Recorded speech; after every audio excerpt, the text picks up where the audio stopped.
should UK remain a member of EU or should it leave the EU? I'm very keen for the United Kingdom to leave the European Union. It has changed. There have been treaty after treaty after treaty, and a lot of people felt they were voting for a trading relationship, a bit like the way America, Canada, Mexico have a trading relationship. It is much more than that. It is it's got a superstructure which is totally political, and the aim of the elites within the European Union is to bring about a federal Europe. And the United Kingdom is a proud independent country. We don't want that. Because all the laws, the directives, the regulations have to start with the unelected European Union commissioners. When we don't like a government and we don't like what they're doing, we know that we can get rid of them in the next general election. We can't do that with the European Commission. As far as I'm concerned, the European Union is a dysfunctional body. It's a neo-corrupt body. It hasn't had its accounts signed off for years, and it's not working in the interests of working people. Do you think that EU structure, EU Commission is transparent, the way the laws are made or regulations are made? Absolutely no transparency about the European Union, because our elected politicians have to go along with what the unelected commissioners, then backed up by the Council of Ministers, and occasionally the European Parliament will discuss it. But the commissioners get what they want.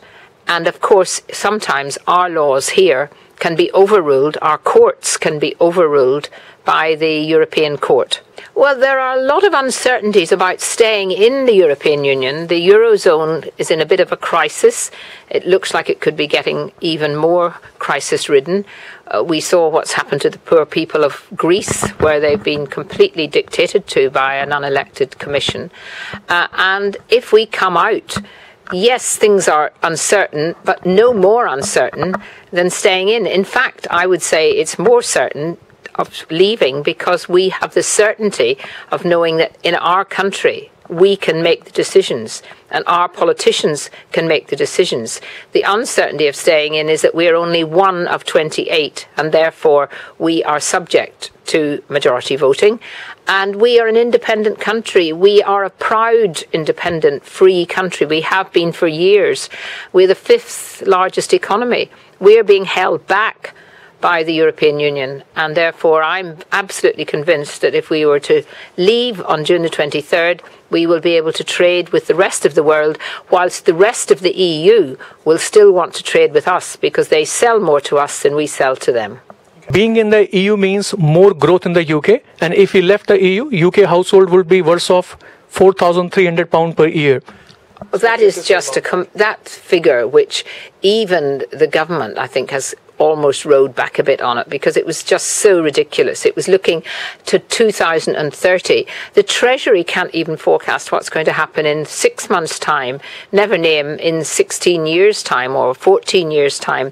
That is a figure that is completely nonsense. And, you know, we've seen such dire warnings from a Prime Minister who just a few months ago was prepared to tell the British people that he would take the country out of the European Union if he didn't get a decent deal. Well, he didn't get a decent deal. He's changed his mind. He's now saying that if we don't if we don't stay in the EU, the country is going to suffer economically. These are the very same people, the Peter Mandelsons in my party, the Paddy Ashtowns, all of those people who said we needed to join the European single currency. Aren't we glad, as the United Kingdom, we didn't join the single European currency? They were wrong then and they're wrong now.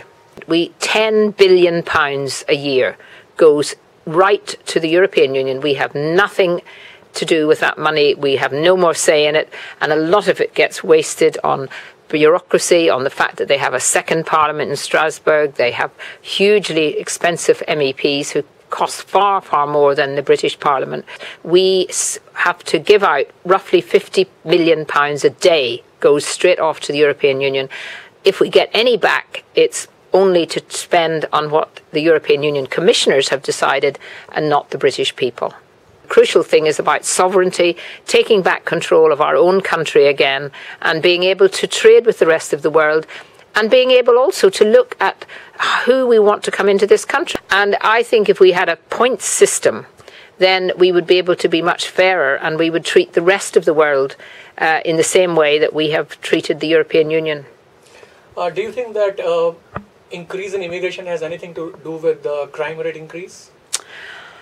Well, I do see in my own constituency on Westminster Bridge, you don't have to walk very far to find literally every day dozens of Romanians, and they are Romanians, who are involved in gambling games on the river. And it's really upsetting for tourists. They get fleeced for their money. They have lookouts. They're very well organised. The police arrest them. They can't do anything with them. They cannot deport them. If we had control of our borders, we could deport people who are not sticking to our law. But what we will be able to do in future if we leave is those people who break the law, be able to deport them. We are now trading more outside the EU than inside the EU. 10 years ago, we had about 10% more of our trade going to the EU than is happening now. The European Union is a shrinking market in the world's economy, and we are now hidebound and stuck and strangled by that. If we were not in the European Union, we would be able to make our own deals with countries like India. India still has not got a free trade agreement with the European Union. They've spent years doing it because there are 28 countries and they all want different things. Germany and France sell more to us than we sell to them. Are they going to really try and put tariffs on us because we have left the European Union? Angela Merkel may want that, but I doubt if the German car manufacturers or the French winemakers want that to happen. So again, these are things that can be made to look very, very scary by the Remainers. But I would just say they should not worry, because we are the 5th largest economy. English is the language of trade across the world, and we will always do very, very well. We will just do better outside the European Union. Do you think Dr. Merkel is managing migrant crisis well? I think Dr. Merkel was rather silly to let in 1 million people just like that, without any thought to what was going to happen to the rest of the EU or the effects on relations. And of course, what we're seeing now is a growth in all those countries of extreme right groups. And many of the people attaching themselves to those groups are not what I would say classic extreme right people. They are simply fed up with seeing things change in a way that they were not consulted. People need to feel that they're part of any changes like that. And Angela Merkel did not do that. And now we're seeing the results of it. You mentioned in one of the newspapers, I think a couple of weeks ago, that patriotic vote is to leave. And why is that? Very much so. For me, I love my country. I'm a very proud British person. The United Kingdom is a wonderful country. I want to see our country getting away from having the shackles of an anti-democratic, neo-corrupt organisation on top of us telling us what to do, and release that wonderful potential for our country to be an internationalist again. I don't want to be a little Europeanist. I want to be an internationalist. Thank you very much, Kate.